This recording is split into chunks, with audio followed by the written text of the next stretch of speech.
Hello friends, പുതിയ വീഡിയോയിലേക്ക് എല്ലാവർക്കും സ്വാഗതം. അപ്പോൾ ഇന്നത്തെ വീഡിയോ എന്താണെന്ന് വെച്ച് കഴിഞ്ഞാൽ നമ്മൾ കോടനാട് വന്നിട്ടുള്ള വലിയമ്മയുടെ വീട്ടിൽ ഒരു ചെറിയൊരു വ്ളോഗാണ്. അപ്പോൾ ഫുള്ളൊന്നും എടുത്തിട്ടില്ല, എടുക്കാൻ പറ്റിയത്ര എടുത്തിട്ടുള്ളൂ കേട്ടോ.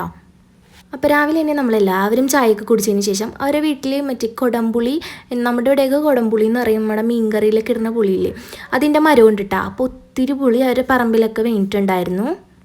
അപ്പം ഞാനും ചേച്ചിയും അതുപോലെ തന്നെ വെളിച്ചനൊക്കെ കൂടി ആ പുളി ഫുള്ള് പിറക്കിയെടുത്തിട്ടാ. അപ്പം ഇന്ന് നമുക്ക് ഒരു 2 ബക്കറ്റോളം പുളി അവർക്ക് ഒരു ദിവസം കിട്ടിയിട്ടുണ്ടായിരുന്നു കേട്ടോ.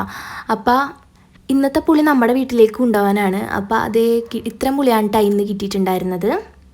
അങ്ങനെ ആ പുളിയൊക്കെ നമ്മൾ എടുത്തു കൊടുത്തപ്പോൾ അതേ വെളിച്ചെണ്ണ അതിൻ്റെ ഉള്ളിലെ കുരുവൊക്കെ കളഞ്ഞിട്ട് ഇതേ കഴുകി എടുക്കുന്നുണ്ട്. ഇതിൻ്റെ കുരു കുറേ പേരൊക്കെ തിന്നോട്ടോ. പിന്നെ പല്ലിൽ കറയാവുന്നതുകൊണ്ടാണ് നമ്മൾ കഴിക്കാത്തത്.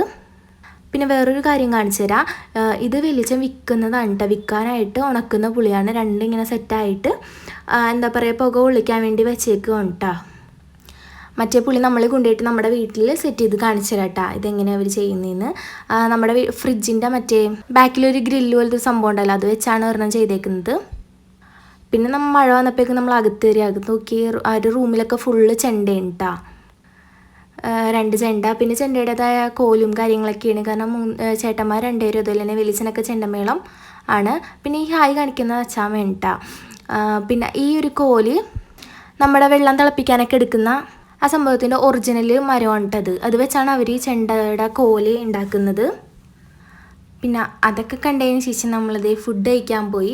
അപ്പോൾ ഒത്തിരി കറി, ഇന്നലെ വലിയമ്മയുടെ പിറന്നാളായതുകൊണ്ട് തന്നെ അതിൻ്റെ കുറച്ച് കറികളൊക്കെ ഉണ്ടായിരുന്നു. പിന്നെ ഇന്ന് മീനും ബീഫും അങ്ങനെ കുറച്ച് സാധനങ്ങളൊക്കെ വെച്ച് ഒരു സദ്യ പോലെ തന്നെ കഴിച്ച്. പിന്നെ നമ്മൾ ചായ കുടിച്ച് ഇറങ്ങാനായിട്ട് നിന്നപ്പോൾ നല്ല മഴ. എന്നിട്ട് നമ്മൾ പോകണമെന്നൊക്കെ തീരുമാനിച്ച് അപ്പോൾ തന്നെ നമ്മുടെ ബസ്സിൻ്റെ ടൈം ആയപ്പോൾ തന്നെ മഴയൊക്കെ മാറിയിട്ടുണ്ടായിരുന്നു കേട്ടോ. പിന്നെ നമ്മളിത് പോകാനായിട്ട് ഇത് റെഡിയായി.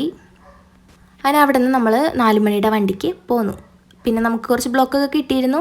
ഒരു 1.5 മണിക്കൂർ എന്താ പറയുക, മഴ പെയ്ത് മരമൊക്കെ വീണിട്ട് ഒരു 1.5 മണിക്കൂറോളം ബ്ലോക്കൊക്കെ കിട്ടിയിട്ട് നമുക്ക്. എന്നാലും നമ്മളൊരു 9 മണിയൊക്കെ ആയപ്പോൾ വീട്ടിലെത്തിയിട്ടുണ്ടായിരുന്നു. അപ്പോൾ അടുത്ത വീഡിയോയിൽ കാണാം. Bye bye.